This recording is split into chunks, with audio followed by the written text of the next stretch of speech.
Come back to that. I will also try to get Karoline Leavitt's reaction to some pretty startling rhetoric from a Texas, a House rep there, Jolyn Jones, who said last night on TV when talking about fighting Republicans, quote, "So if you hit me in my face, I'm not going to punch you back in your face.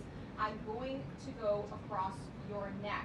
Pretty startling words there. Of course, Turning Point USA is not happy about this language. They're saying that it's rhetoric like this that got Charlie Kirk assassinated in the first place, a shot to the neck.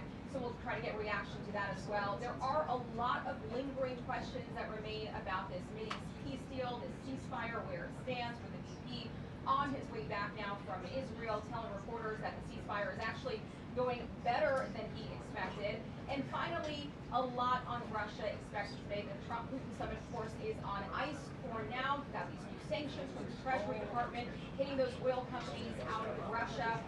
They want to try to change the calculus here when it comes to President Vladimir Putin. The NATO chief yesterday telling Fox that he does believe that sanctions will have an impact. And by the way, this is the last briefing here this week before the president takes off for his Asia trip. So questions about President Xi and those tariffs talks as well. Back to you.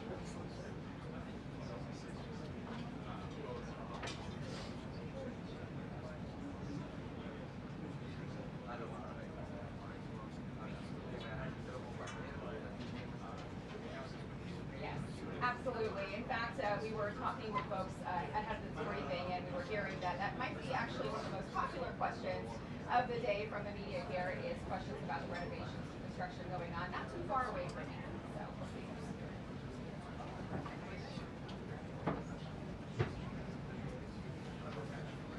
Sorry. Hi. So, look, there's been a lot of pressure from Republicans over on Capitol Hill to get on with sanctions because they don't feel like the president of Russia is moving. So, of course, there is, looks like we might be starting here shortly. So there has been a lot of pressure from that side. They've got this big sanctions bill over there, I believe 80 plus senators, bipartisan bill, basically waiting to be put on the floor by Majority Leader John Thune. That's not happening just yet because every time they think that they're going to be able to do it, the White House comes along and basically, has more negotiations or more talks with Russia. So this is one more step towards trying to get Putin to the table to see if it works, but this is something the president said he finally feels like he wanted to get done.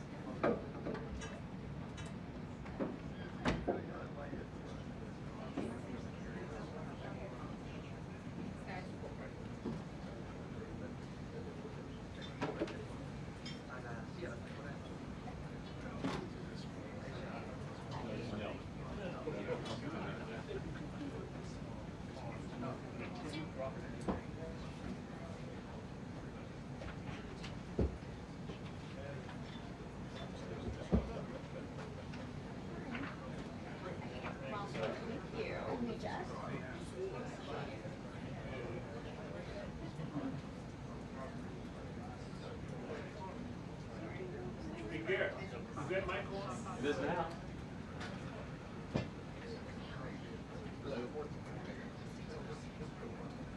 Check. 1, 2, 3, 4, 5. I'll bring the microphone. All right. Thank you. Sure.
I'm definitely the elder.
It's not great.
actually had friends who still are get them into ski school in the morning. Yeah. They're hiring an instructor. Yeah. Take them back from there. It's expensive. So I'm telling you. But I'm obviously not going to Oh no, yeah, and you're touching weakness on skis right now. I do stick to different climbing, but not like it's done. Their mountains are more convenient now. The government said they're going to try to reduce it.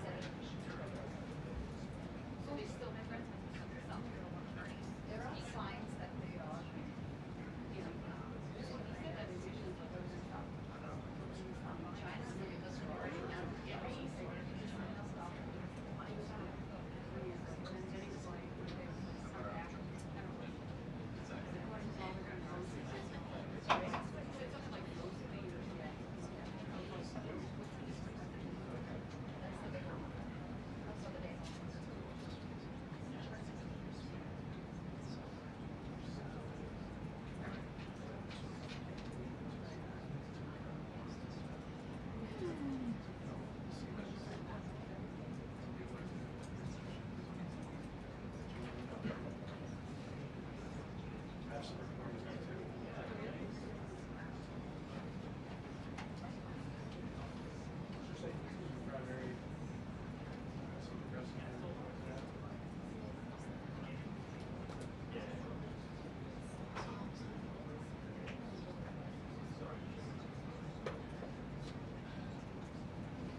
like that for a little while.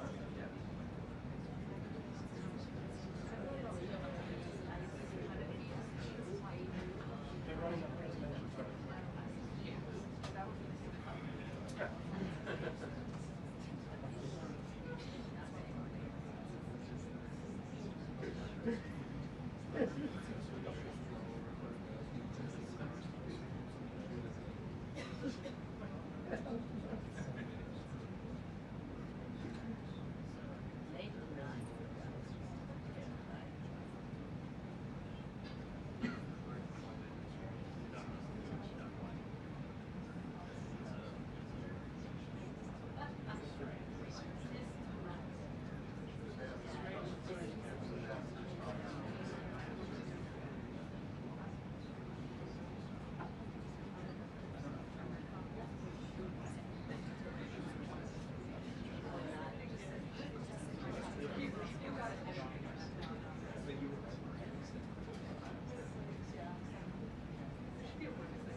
No, you.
Good afternoon, everybody. I apologize for my tardiness today, so let's get right to it. We'll begin today with some scheduling announcements for President Trump's upcoming trip to Asia. Tomorrow night at 11 p.m., the president will depart the White House to fly to Malaysia, where he will arrive on Sunday morning local time. It's a long flight. President Trump will participate in a bilateral meeting with the Prime Minister of Malaysia in the afternoon, and then he will attend the ASEAN Leaders Working Dinner that evening. On Monday morning local time, the president will fly to Tokyo. Tuesday morning local time, President Trump will participate in a bilateral meeting with the new Prime Minister of Japan. On Wednesday morning local time, the president will fly to Busan, where he will participate in a bilateral meeting with the President of the Republic of Korea, deliver keynote remarks at the APEC CEO luncheon, and then participate in a U.S. APEC leaders working dinner. On Thursday morning local time, President Trump will participate in a bilateral meeting with President Xi of the People's Republic of China before departing to return home to Washington, D.C. On Thursday night, upon arrival in Washington, President Trump and First Lady Melania Trump will participate in Halloween at the White House, where they will welcome law enforcement, military, and foster families. And I know many of us look forward to that. In other news, we are now on day 23 of the Democrat government shutdown. Senate Democrats have voted 12 separate times now to keep the government closed.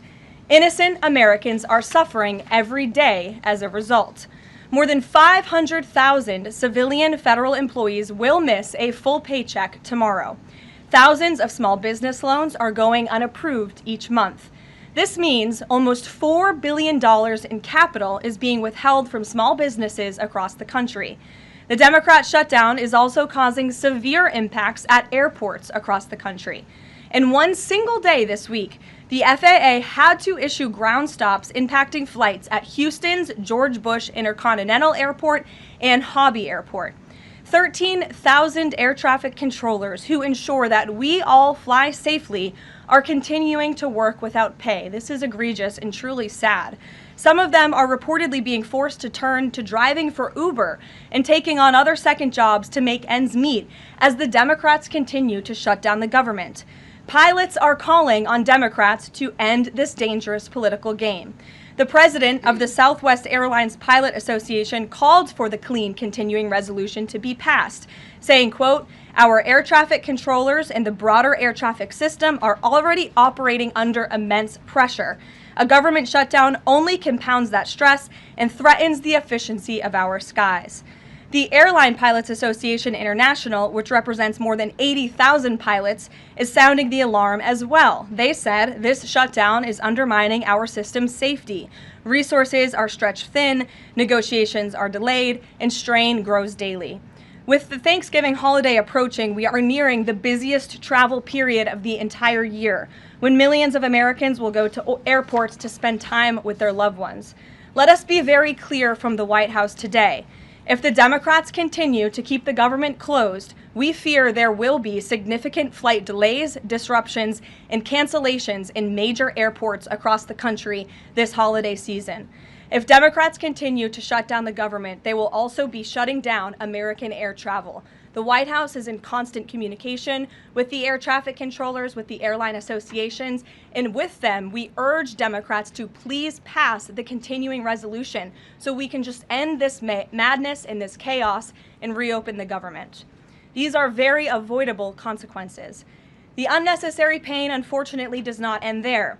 Funding for the Supplemental Nutrition Assistance Program known as SNAP, which provides food benefits to low-income families, is beginning to lapse this week in some states. If Democrats continue to hold Americans hostage, there will not be enough funds to provide SNAP benefits for more than 40 million Americans on November 1st. That is next week. Democrats are solely responsible for all of this unnecessary pain. Why are they doing it? To give taxpayer-funded health care benefits to illegal aliens, some of whom are violent criminals. During the 4 years of Joe Biden's administration, the Democrats forced Border Patrol to admit illegal aliens into our country with no legal status and minimal screening. A significant number of these individuals are the worst of the worst criminals: rapists, pedophiles, murderers, and even members of the terrorist watch list.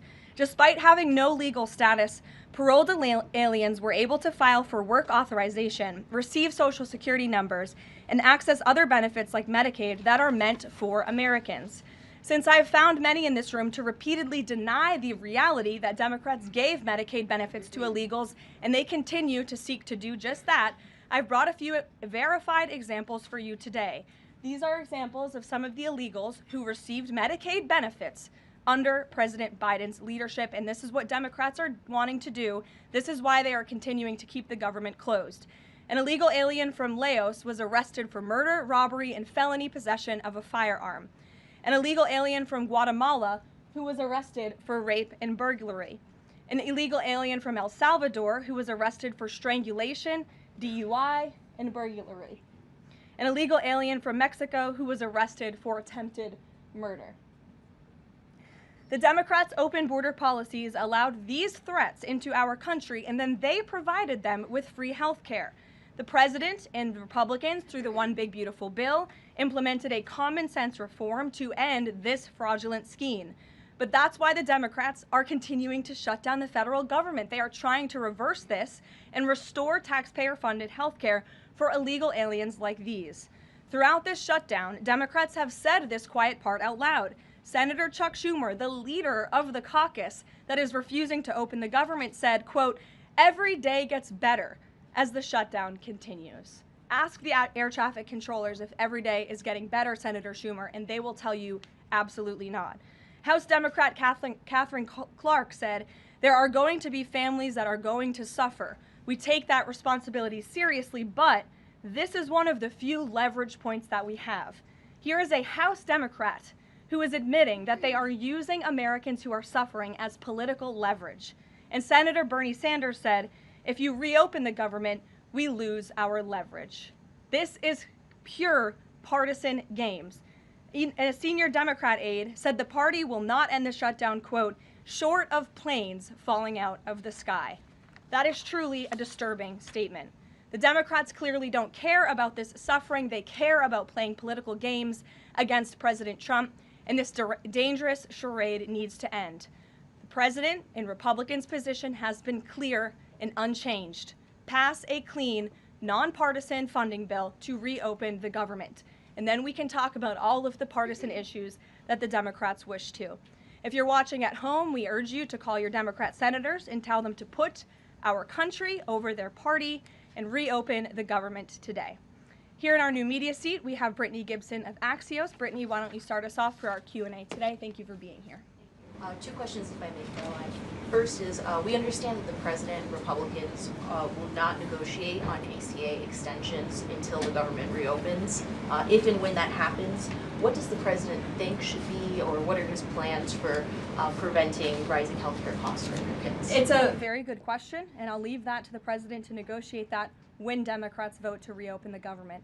When it comes to lowering healthcare costs, the president is deeply committed to this. It's why he has spent so much time and effort negotiating with Big Pharma to lower the healthcare costs of prescription drugs. All of you have been in the Oval Office for multiple different announcements. We've had these most favored nations deals with these large pharmaceutical companies committing to lowering drug costs in this country. So it's something the president wants to do. And Brittany, one more point. I'll just point out the irony in Democrats holding the government and the American public hostage over a healthcare system that they created. The healthcare system was called Obamacare. Why? Because Democrats and President Obama implemented. And Republicans have always said it's a broken system, yes, but they caused it, and now they want to shut down the government to fix it. We need to open the government, and then we can have these very important conversations about healthcare. And the second, on H-1Bs and foreign students, during the campaign, President Trump said he wanted to make it easier for foreign students to work at U.S. companies, staple a green card to every diploma.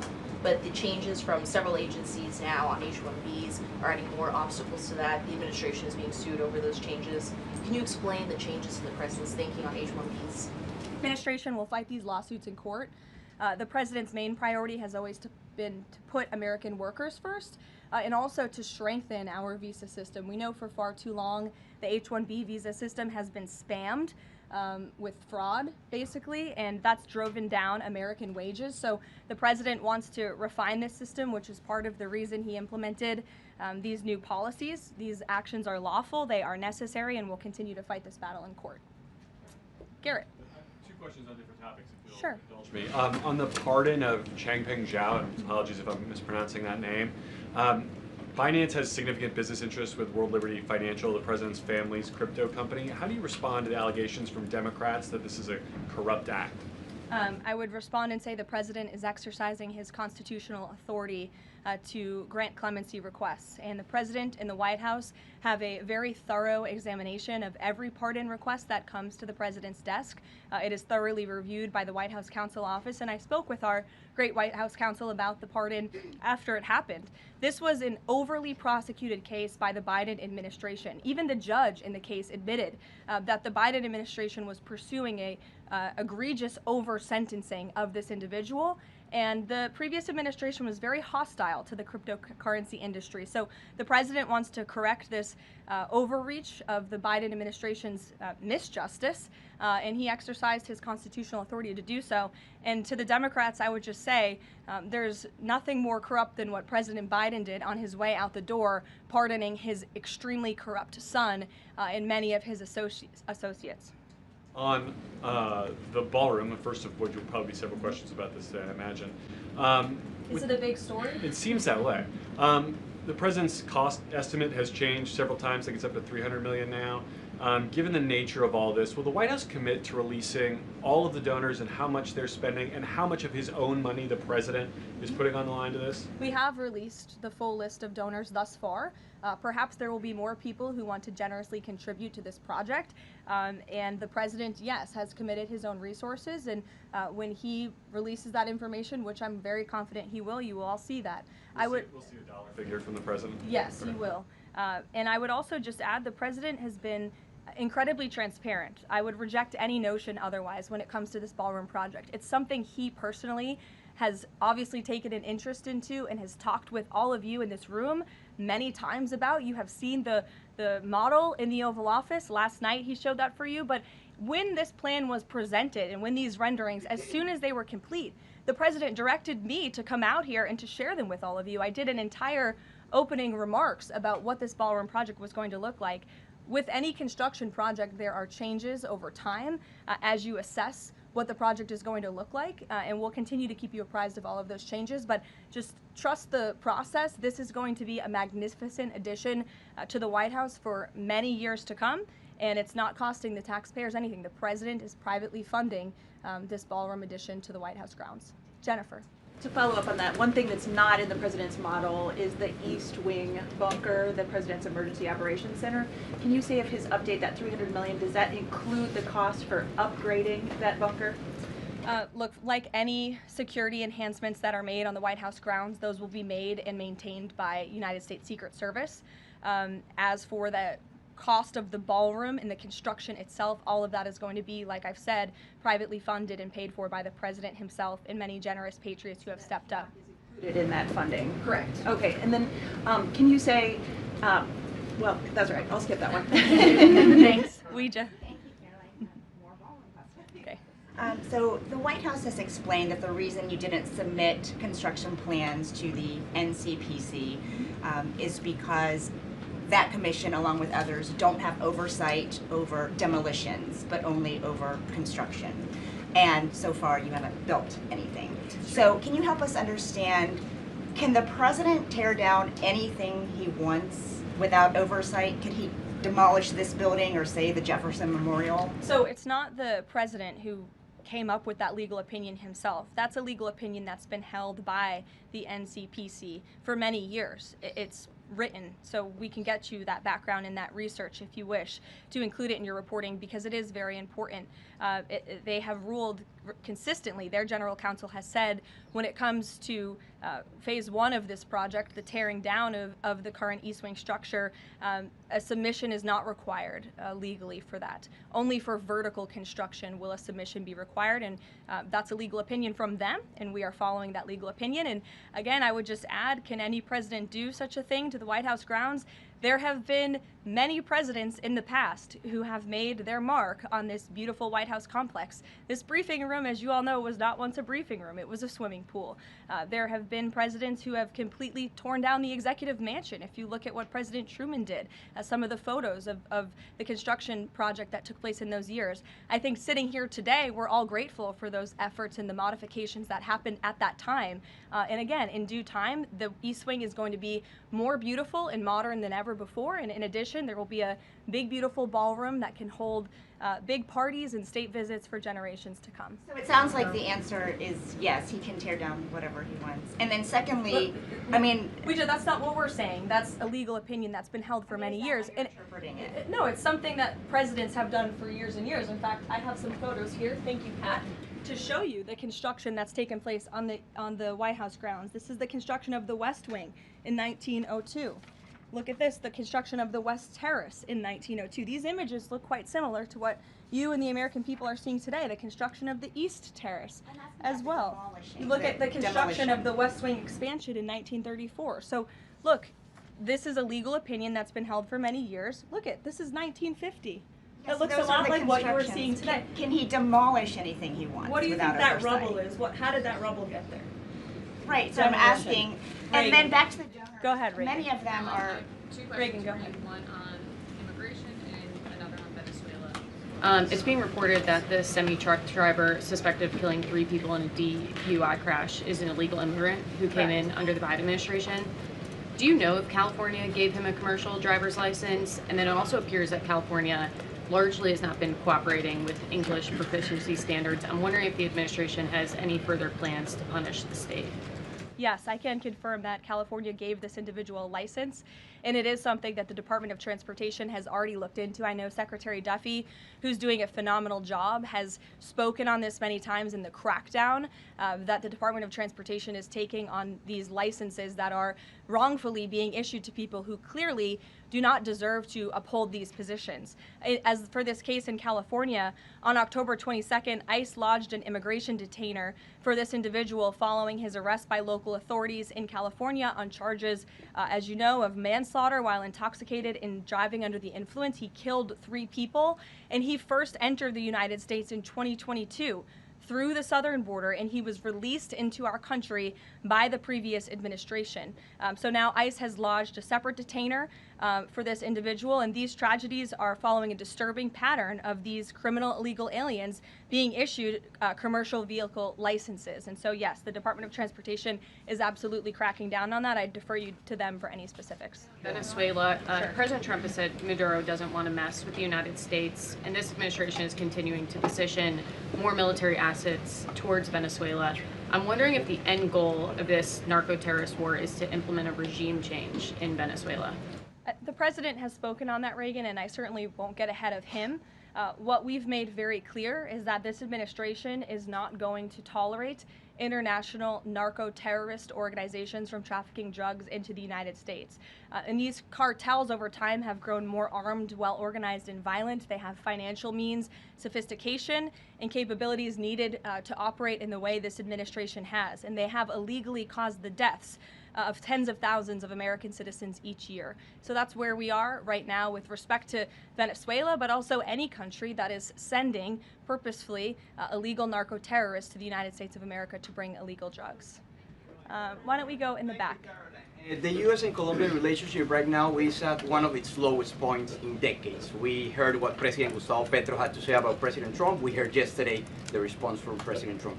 Is there any kind of compromises or gestures from the Colombian president that President Trump would like to see in order to de-escalate the tensions? Is it possible a de-escalation? I don't think we're seeing de-escalation from the unhinged leader of Colombia right now, and I don't think the president, frankly, is interested in that at this point. He spoke on this yesterday, and I don't have anything to add to his comments. Go ahead. Yes. Thank you, Caroline. Thank you. In addition to the ballroom and the Rose Garden I'm going patio, into the back. Sorry. Go ahead. In addition to the ballroom and the Rose Garden patio, is the president looking at any other renovations or significant kind of projects here at the White House? Not to my knowledge, no. But he's a builder at heart, clearly. And so his heart and his mind is always churning about how to improve things here on the White House grounds. But at this moment in time, of course, the ballroom is really the president's main priority. Kristen. Last week, President Trump announced that he had a productive call with Vladimir Putin. They scheduled a meeting in Hungary. Since then, he has canceled the meeting and he has imposed sanctions on Russian oil companies. Can you talk about what changed that led to this dramatic shift, or even just what occurred in the last week that got us from point A to point B? Sure. Look, the president has always maintained that he would implement sanctions on Russia when he felt it was appropriate and necessary. And yesterday was that day. I think the president has also long expressed his frustration with Vladimir Putin and, frankly, both sides of this war. And he's always said in order to negotiate a good peace deal, both sides need to be interested in a good peace deal. And he feels as though, unfortunately, from the Russian side as of late, he has not seen enough interest and enough action in terms of moving the ball forward towards peace. And so a meeting between these two leaders is not completely off the table. I think the president and the entire administration hopes that one day that can happen again, but we want to make sure that there's a tangible, positive outcome out of that meeting, and that it's a good use of the president's time. Of course, he's traveling to Asia next week. He has a number of events coming up here on the home front as well. He's been incredibly busy, as you all know. You're all tired from covering him and his movements every day, and so we want to make sure it's a good use of the president's time, and the president doesn't want to waste his time, and he said that. All between the Secretary of State and Lavrov that led President Trump to believe that President Putin or the Russians did not want a peace deal. That was not the sole reason, no. I think the Secretary Rubio felt that was actually a productive call. But again, the president wants to make sure that a meeting between himself and President Putin will be a good use of his time. What exactly led to President Trump not believing, after his call on Thursday, where he said he did think he wanted peace and wanted a peace deal, to believing that Russians were not? Again, the president wants to see action, not just talk. And I think the president is extremely motivated by the success of his peace deal in the Middle East to get things done. And he wants this war to come to an end. He's been saying it now for 9 months being in office, and he's grown increasingly frustrated with the lack of progress from both sides of this war. Mary. For example. Two quick construction questions, if I can. You mentioned any construction project comes with changes. The president had initially said that this project wouldn't interfere with or touch the current structure. Now he says to do this properly, he realized that the East Wing had to be demolished. This is the people's house. Why not inform the public of that change and when it was decided that the East Wing would have to be demolished? Look, again, with any construction project, changes come, and we have informed all of you. We've been keeping you apprised of this project. We've shown you the renderings, and if you look at the renderings, it's very clear the East Wing was going to be modernized. Instead, in fact, I said that in the briefing when we initially introduced this plan to all of you and to the public. But the East and tearing down are two different things. Well, again, the plans changed when the president heard counsel from the architects and the construction companies who said that in order for this East Wing to be modern and beautiful for many, many years to come, for it to be a truly strong and stable structure, this phase one that we're now in was necessary. And the president wants to do right by the people's house. And so that's exactly what he's doing. It's going to be, again, like I said, much more stable, strong, secure, and more beautiful than ever once it's complete. And the First Lady's offices, where will those be? The First Lady's offices, the Social Secretary's office? In the East Wing. They will be back where they were? Yes. Perfect. Thank you. Cattle ranchers who supported the president's election have raised some concerns about plans to import beef from Argentina. How will the Trump administration support those farmers? Look, the president hears those concerns. He addressed them yesterday himself. President loves our ranchers, and our ranchers love our president. And in fact, the president did a lot for them in his first term here. They are struggling because of the many horrible policies of the previous administration. President loves our ranchers, and he also loves American consumers, and he wants to do right by both. So the immediate solution to the problem of the rising cost of beef, President wants to bring that down, is we have to increase our supply. And so that's what he's doing with respect to these imports. But the president also is looking out for our ranchers with a long-term plan that was released by the Secretary of Agriculture yesterday. It's a 3-part plan. It's very extensive and detailed. I would encourage all of you to read through it. But there's really 3 points to this plan that the president has agreed upon and has entrusted Secretary Rollins to implement. Number 1, strengthening U.S. cattle production through increased grazing access, endangered species reforms, enhanced disaster relief, increased access to capital, and reducing costs for new and young ranchers. We want to incentivize more Americans to get into this noble profession. Lowering long-term costs by cutting inspection costs, increasing market options for consumers with product of USA labeling, and ensuring consumers know that they are eating American beef. It's a good incentive for the American consumer. And lastly, growing the domestic herd while boosting long-term demand to reduce prices for consumers while growing the markets for our ranchers. So President hears them. He has to address both of these problems for the ranchers but also for the American consumer. He promised to lower costs, and that's what he's committed to doing. Karoline. Thank you. Two questions not on the ballroom. The first is, there's a Democrat in Texas who's actually running for Congress who said last night during an interview when talking about fighting Republicans and this administration, quote, "If you hit me in my face, I'm not going to punch you back in your face. I'm going to go across your neck." This has obviously really upset those folks over at Turning Point USA after the Charlie Kirk assassination. Just your response to that kind of rhetoric. Just very jarring rhetoric, and I think it's very unacceptable. I hope the people of Texas will do the right thing and reject this person's candidacy. It should have no place in American politics. And then just a quick second question on oversight Democrats that are saying that they're creating this master ICE tracker, basically tracking all ICE activity. We've seen the protests in New York just yesterday. Homeland Security is saying that this sounds like obstruction of justice. What do you say? Again, this is actively putting the lives of our ICE agents at risk. We've seen media outlets, in fact, in this room, also write stories about ICE tracker apps that Democrats and other left-wing activists have created to track the location of ICE agents on the ground in our communities. Again, I've said this repeatedly and I will continue to say it. The men and women of ICE are outstanding people. I wish a Democrat on Capitol Hill would actually have the courage or the guts to stand up to their party and sit down with some of these men and women who are doing this incredibly difficult job of enforcing our federal immigration laws. They are, again, simply trying to enforce the law and do their jobs. And if Democrats spent a little bit more time understanding that and also focusing on the people who they are trying to get out of our country every single day. As I spoke about earlier, 3 innocent people in California are dead because an illegal alien who Democrats let into this country was wrongfully issued a trucker's driving license and clearly was not fit for the job because he was driving intoxicated and killed 3 innocent people. Democrats should focus a little bit more on that. Stop trying to fight this president and this administration on every turn and restore law and order. That's all that we and these brave men and women of ICE are trying to do. Mary. Thanks, Caroline. I have 2 questions, one on San Francisco and one on the No Kings protesters. On San Francisco, the president said that he had a call with the mayor and he was planning on surging there, but now because the mayor really wants to fix it up himself, they're going to do that. Is this what Trump hopes happens in pretty much every city?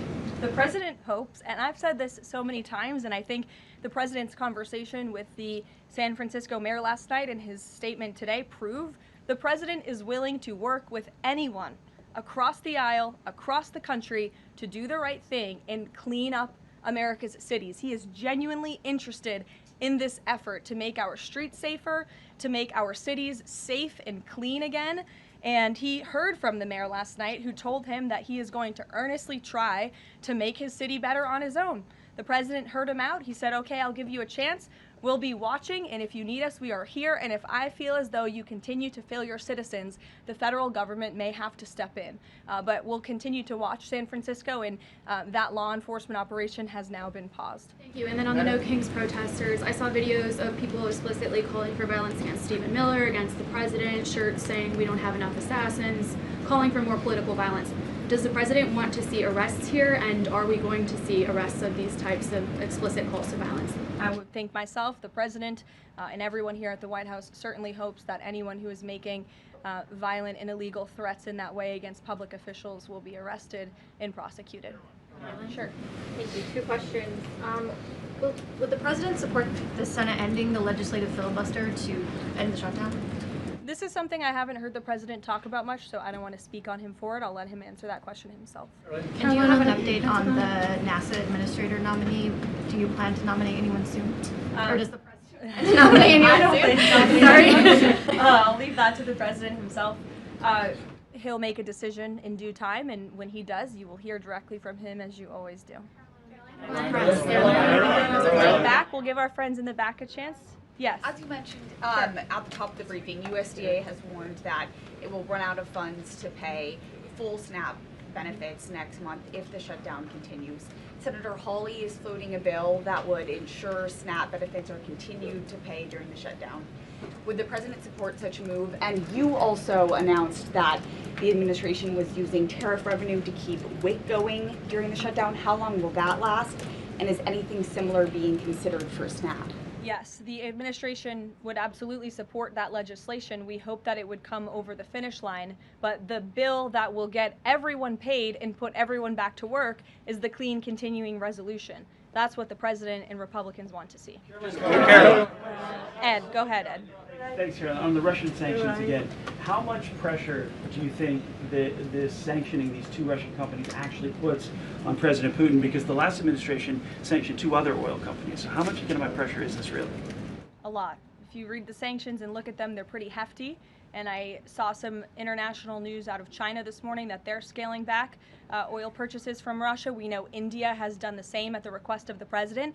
The president has also pushed European countries, our allies, to please stop their purchases of Russian oil as well. So it's full court press for sure, and we expect that these sanctions are going to do harm, as the Secretary of Treasury said yesterday. Could there be more? Is this just the first step, or could there be more sanctions? I'll leave that to the president to decide. Sure. Or heard the NBA gambling, involved in the gambling issue there. Does the president gamble? What does he think about that? You know, I'm not sure. I don't think he does. I've been with him quite some time and I have not seen him gamble before. I don't think he's a big gambler, but you can ask him yourself for next time you have a chance to, Ed. Go ahead. Thank you, Caroline. I've got two Hi, quick Jake, questions. and then we'll go to you. Thank you. Okay. You're welcome.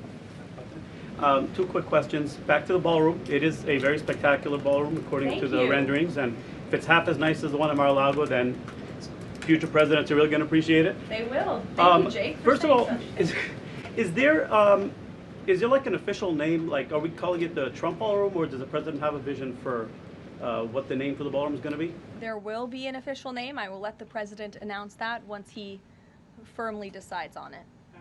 Question is, so, you know, looking at these renderings, and it kind of got me thinking, he's likely going to go down as the greatest builder of this era, and you've been in on a lot of those meetings with him. Has, to your knowledge, has the subject of rebuilding the Holy Temple in Jerusalem come up? It has not. No. It has not. I don't. I'm sorry, Jake. Go ahead. Caroline, on the CZ pardon, could this clear the way for finance to resume U.S. operations? I won't get ahead of that. That's something for Treasury or the Departments of Commerce to comment on, so you're welcome to ask them. And then one follow-up question. Any more details on the president's Walter Reed visit? The readout from his doctor mentioned advanced imaging. What procedure was he referring to? Advanced imaging is something that presidents receive and people receive when they go to the doctor, and so we provide a detailed readout of that physical, and I would encourage you back to that. Presidents and I don't know the exact imaging that took place, but as the physician's note said, the president is in incredibly good shape, and I think that's evidenced here every single day. Danny. Caroline. Back to the ballroom, I'm afraid. I just wanted to ask, because in July the White House said that it would cost $200 million. Yesterday the president said $300 million. Is $300 million now the operative figure, and why did it go up by so much? $300 million is the figure, and again, it's not going to cost the taxpayers a dime. So we look forward to this project continuing, and we will continue to keep everyone apprised on it. Perhaps the president will even bring you all out to see it one day at the appropriate time. You're also going to hear from the president directly in about an hour. He's hosting an event with the Homeland Security Task Force. This was a newly created federal task force that the president and his law enforcement team have put together. I would encourage you all to tune in to the remarks. They have really done a tremendous job at refocusing how federal law enforcement and local law enforcement work together. There will be some local sheriffs and law enforcement officials in attendance as well, and they'll be talking about the success and the many arrests they have made of drug traffickers and cartel members all across the country by just simply working together. So we will see you at the event. Thank you.